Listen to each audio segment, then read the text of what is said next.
We are dead sick. Join us.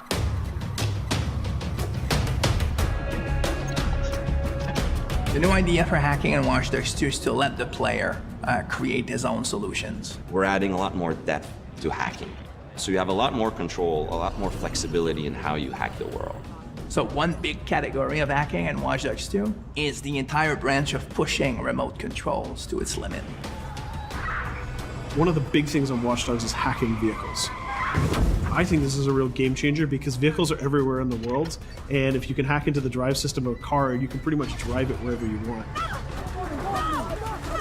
So making sure if you see a forklift in the world, it shouldn't be a forklift. You can just like move the box up, down. You should, just like a camera, press a button and become that thing. One of the core things that we're doing is we're opening up the game with Watch Dogs 2. You can hack every character. You can hack every car in the game. And you can hack most of the electronics within the city. So that's a lot of potential targets for hacking. And that's not even counting your own tools. Well, in Watch Dogs 2, we brought in a lot more toys and things to play with because we wanted to embrace the maker culture. DedSec have these really interesting, intricate guns. They're built on a 3D printer.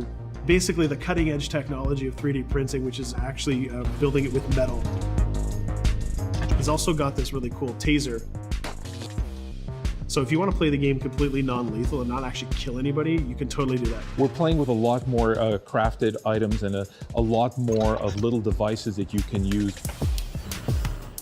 One of the things that people kind of like that we've done, they really like what we've done, is we've created toys for Marcus. He has an RC jumper. He's got little wheels, and he's even got this little robotic arm that he can sort of deploy, and he can interact with things. He can unplug things and replug them and take out screws. It's a neat little toy. And then the other gadget he's got is this quadcopter. And it's more about scouting and being the eye in the sky. First person view on it is incredible because you're just zipping through the city. It feels like you're flying. Well, you are flying. Another branch, which is kind of connected to it, is the concept of manipulating people. In Watch Dogs 1, you could only hack the people that were marked as potential target. Now, you can target the person you want, and you can hack them in multiple ways. For example, I could hack one person and distract them, have their phone ringing so they look at their phone to create a distraction. Later on in the game, you'll also be able to do things we call mass hacking, which is, well, why only hack one if you can hack them all?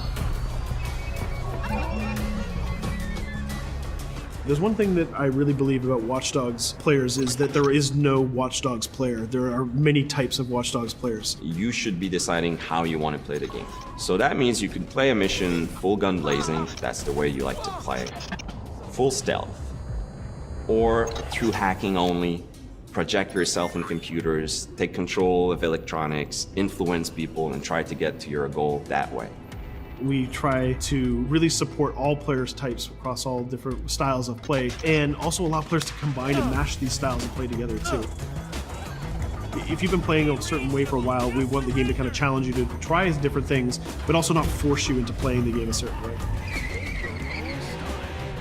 We work to improve the driving, make it more accessible while keeping all the different styles of vehicles and adding a lot of physics and feel to all the vehicles. So we keep the depth, but have more accessibility. The team is super happy with the result we've had, and I hope gamers will be just as excited.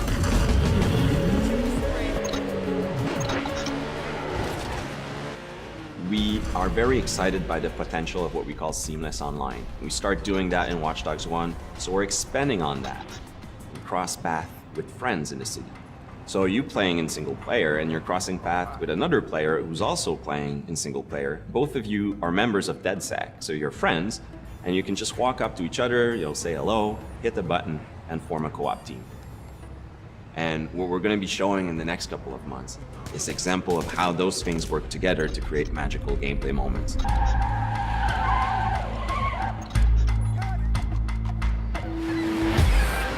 The city of San Francisco and the whole Bay Area is exciting. It's vast. You're going to find a ton of things to do that are unique to you.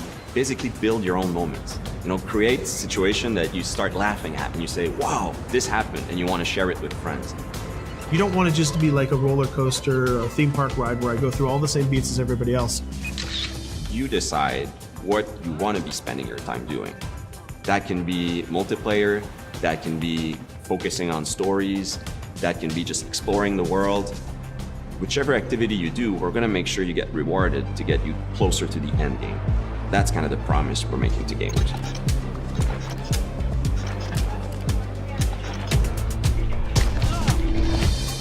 You always know it when something starts to click, it starts to work. Everything changes. You stop seeing individual components, animations, or texture maps, or vehicles. You just start to see the experience as a whole. It changes on the floor. People get excited about it. This is it. It exists. We are always making the game with the player in mind. They have always been the driving force. When you come with a sequel that really earns its due, that really does a lot of new things, that has a lot of surprises, it's a great feeling. In the end, there's nothing more accurate than this. Looking at something, trying to understand it, solely for up with the system.